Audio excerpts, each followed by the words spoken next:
I know I've covered this subject before on this channel many times, and it's literally, if the cars aren't clearing the junction, you should wait behind the green line, and, I will add, behind the cycle area also, just like I'm doing.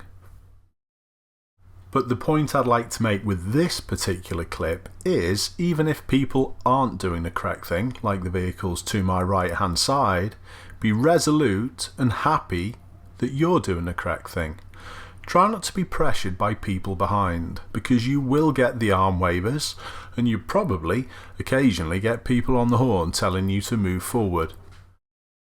But this clip also demonstrates how little in front it's actually going to get you by jumping through. Just look at the Audi that's just gone and blocked the junction.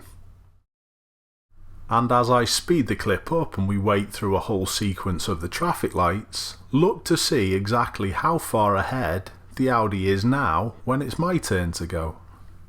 So by potentially inconveniencing other people, it's only saved the Audi literally about 2-3 seconds? What's the point? We're all going to be queuing at the next set of lights anyway. Take pride in doing the correct thing.